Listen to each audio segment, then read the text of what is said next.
So hello guys, this is the day that the Lord has made. At ngayong araw i-share ko sa inyo ang aking maghapon na namang ginawa guys. So simulan natin dito sa aking pagsusulat ng lecture ko dahil next week ay F2F na ulit ako. So intramurals nga pala namin yun, kaya nga pala hindi ako pumasok. So nagpaalam lang ako sa mayor namin na hindi ako papasok dahil sayang naman talaga yung kita guys. So kaya pala guys, ma-share ko na din sa inyo. Kaya nga pala ako nagtatrabaho dahil meron ako isang bagay na gusto ko talagang ipundar. At yan ay matagal ko na talagang gusto. So i-share ko na lang yan sa inyo kapag ka malapit ko na siyang maabot o kapag ka naman nabili ko na yung bagay na yon. And by the way guys, dito na nga pala tayo sa may diskargahan, tapos na tayong pumila. Guys, ayun, nagsusuot na nga ako dito ng aking mga pamugong dahil dito ay sobrang init talaga. Guys, ito nga pala yung una namin biyahe ngayong araw. So inabot na kami dito ng alas 2 na ng hapon. And guys, after namin dito magdiskarga ay syempre ako naman ang magmamaneho nito papunta doon sa may diskargahan. So tara. So ayan, nandito na kami sa kargahan guys. Ayan. Ito yung pangalawang biyahe namin. Kaya tara, papakarga muna tayo.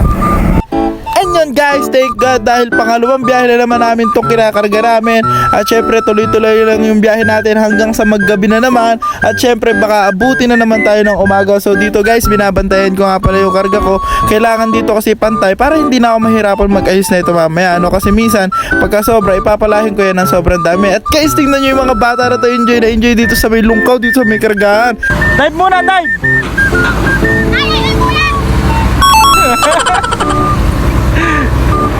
Nakita nyo naman yung mga bata na yun guys, wala ka problema sa buhay. Ang mga bata na yun, iniisip lang nila kung kailan sila paglalaroin ng nanay nila. At syempre ganyan din tayo ng mga bata, iniisip natin kung kailan tayo makakatakas at hindi makakatulog kapag pinapatulog tayo. So by the way guys, tayo maglona na dito dahil kailangan natin ng may lona.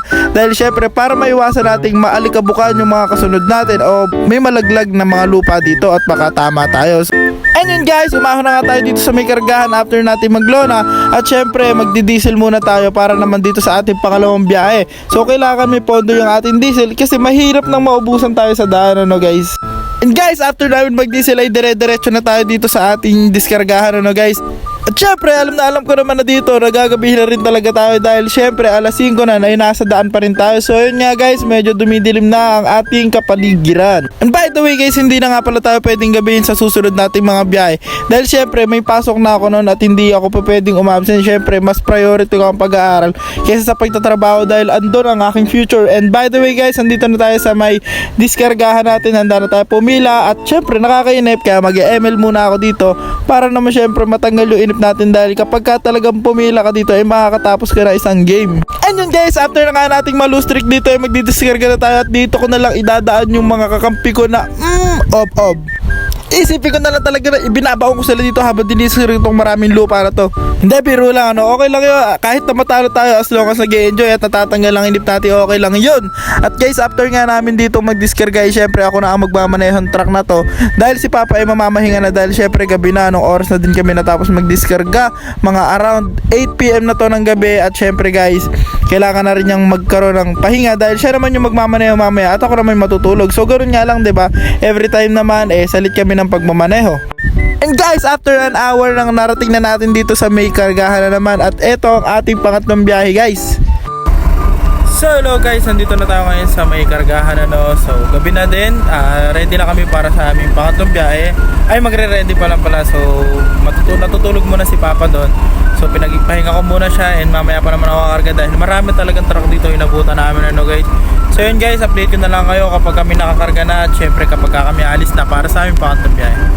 And guys, after nga ng 2 oras naman dito na pag-aantay para makargahan dahil napakaraming truck kanina. So yan guys, it's our turn naman para kumarga ng ating pangatlong biyahe. And guys, nga pala tayo naman mamaya ang matutulog. So hanggang kanina gustong ko pang matulog kasi hindi ako pwedeng matulog dahil baka pag gising ko umaga na. Patay ako nun. And guys, ayan, nandito tayo sa may taas ngayon ng truck. At tingnan nyo naman guys, kahit gabi napakarami pa rin truck na nakapila. Kaya naman guys, dahil napagod akong magmaneho at magantay ng pangarga namin, magsa-cellphone muna ako dito naman syempre para naman tayo antokin. Ito nga pala yung paraan ko ng pagpapaantok kapag nandito ako sa biyahe. Manonood ako ng manonood hanggang sa di ko na mamalayan nakakatulog na pala ako, no guys. And guys, ma-share ko na nga pala na kaya nga pala ako nagtatrabaho habang nag-aaral. At syempre, motivated na talagang makaipon. Syempre, gusto ko makabili ng magandang quality ng phone na pang-edit at syempre ng magandang quality ng camera. At para syempre maging maayos ang mga content na gagawin natin. And guys, dito nga pala naramdam ko na inaantok na talaga ako. Kaya naman syempre, update ko na lang kayo kapag nag-umaga na. And guys, umaga na nga at syempre dito na natin didiskargahin itong ating pangatlong biyahe. At syempre, after neto, mamamahinga naman tayo at mamayang hapon na ulit ang ating biyahe. And guys, kinuha ko na rin pala dito yung sweldo namin ni Papa, no? So guys, hanggang dito na lang ang ating video. So salamat sa panonood, salamat kung nakarating ka sa video na to. Lahat kayo mag-iingat!